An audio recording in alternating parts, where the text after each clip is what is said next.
It was a Tuesday morning like any other in Manila. But as Filipinos checked their phones, a headline blared: China threatens jobs over maritime dispute. The words sent a chill through coffee shops and offices. Suddenly, the South China Sea dispute promised real consequences for ordinary workers. Chinese officials warned that further actions by the Philippines could harm jobs and investments. Filipino social media erupted. Hashtags like #DefendPH trended within hours. Alongside outrage, there was real anxiety. Could millions lose their livelihoods overnight?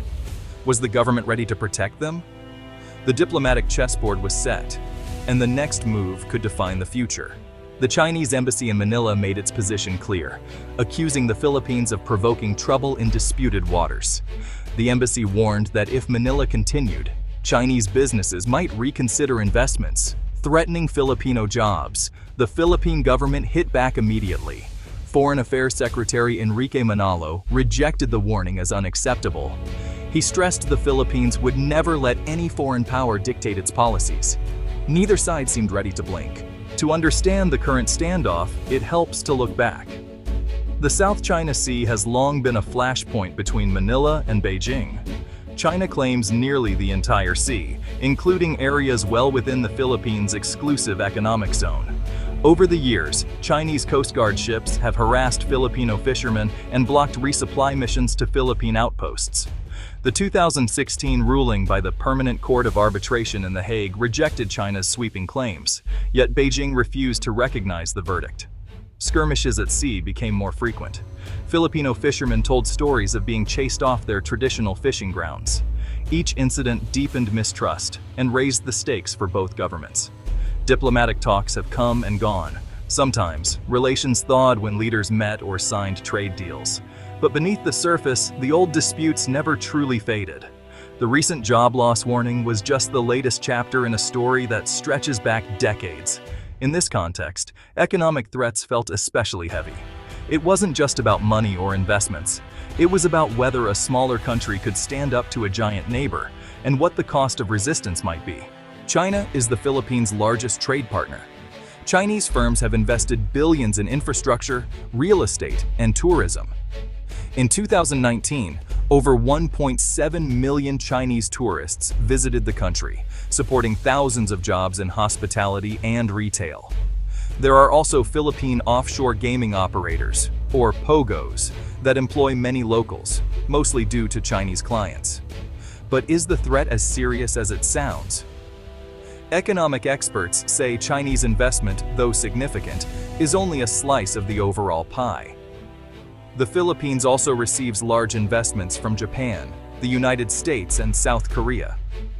Tourism, while important, is diverse. Visitors come from all over Asia and beyond. The impact of a Chinese boycott, while painful, would not be catastrophic. Moreover, some Chinese-funded projects have been plagued by controversy. Issues range from environmental concerns to allegations of corruption. The POGO industry, in particular, has faced criticism for illegal activities and security risks. In recent years, the government itself began to clamp down on some Chinese businesses. So while job losses are possible, they are unlikely to be as widespread as Beijing suggests. The real risk is psychological. Fear can spread faster than facts, and even the hint of an economic crisis can shake confidence. Government officials presented a unified front. "We will not be bullied," said the Senate president. The Department of Trade and Industry assured the public they were monitoring Chinese investments but would not compromise the country's dignity. Even opposition politicians, often quick to criticize, voiced support for a strong stance. Scholars and foreign policy experts offered mixed views. Some warned against underestimating China's ability to retaliate economically. "We must diversify our partnerships," said one economist, "but we shouldn't provoke Beijing unnecessarily." Others argued that the Philippines had little choice but to defend its rights, even if it meant short-term pain. Meanwhile, the Filipino public was divided but vocal. Polls showed most supported a tough approach toward China. On radio call-in shows, some callers worried about losing jobs, but many said national pride mattered more. "We've been poor before," one taxi driver told a journalist, "but we've never been cowards." The debate was intense, emotional, and deeply personal. It reflected the broader uncertainties facing the country, caught between powerful interests, yet determined to chart its own path. As tensions rose, attention turned to the Philippines' alliances. The United States, a longtime treaty ally, quickly expressed support for Manila. American diplomats condemned any coercive economic measures by China and reaffirmed their commitment to defend Philippine territory under the 1951 Mutual Defense Treaty. Beyond the United States, other regional players took notice. Japan and Australia issued statements urging dialogue and respect for international law. These countries, too, have vital interests in keeping sea lanes open and preventing one power from dominating Asia's waterways. Joint military exercises between the Philippines and its allies sent a clear signal. The message: Manila is not alone. At the same time, officials made clear that their goal was not to escalate conflict, but to ensure the country could protect itself, both economically and militarily. This balancing act, asserting sovereignty while building alliances, was never easy. But recent events showed why it is more necessary than ever. In a world of shifting power, the Philippines needed friends, as well as a firm resolve. Stepping up to China has risks.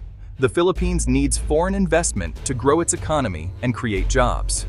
Leaders understand this, but they also know that yielding on sovereignty issues could set a dangerous precedent. If Manila gives in today, what stops Beijing or any other country from making new demands tomorrow? Senior officials stressed that economic cooperation and defending territorial rights are not mutually exclusive. "We welcome investment from any country," said the Secretary of Finance, "but not at the expense of our dignity." The government called for more transparency in foreign deals and stricter oversight of controversial industries. At the same time, Manila is working to attract investments from other countries. New trade missions have gone to Europe, the Middle East, and Southeast Asia. The aim is clear: to make sure the country does not become too dependent on any single partner. This approach is not just about policy, it's about national identity. A vision of a Philippines that is open for business but never for sale. This isn't just a spat between two countries. The standoff is being watched closely by Southeast Asian neighbors. Many face similar problems with China in the South China Sea. They see Manila's stand as a test case. If the Philippines can resist pressure, maybe they can too. Regional organizations like ASEAN have struggled to present a united front. Some members rely heavily on Chinese trade. Others fear military confrontation. But the recent events have reignited calls for unity and a common approach to dealing with Beijing. The dispute has also drawn in global powers, raising the risk of a wider conflict. For Southeast Asia, the stakes are high. The outcome will shape the region's economic future, its security, and its ability to navigate a world where big powers often play rough. At the heart of it all is a simple question: can small and middle-sized nations defend their interests without being crushed by giants? The dust has yet to settle. Some fear an extended economic standoff, with job losses and investment delays. Others hope cooler heads will prevail, and both sides will return to the negotiating table. The reality is likely somewhere in between. Tensions will linger, but neither country wants things to spiral out of control. What's certain is that the Philippines faces tough choices. It must keep its economy growing while standing up for its rights. More than ever, it needs smart diplomacy, strong alliances, and a united public. The world is changing fast, and the South China Sea remains one of its most dangerous flashpoints. For Southeast Asia, the lessons are clear. Strength lies in unity, and in refusing to let fear dictate policy. The Philippines' response to China's job loss threats is not just a local issue. It's a signal to the region and to the world. The story is far from over. But whatever happens next, Manila has shown that it is ready to fight for both its people and its place on the global stage.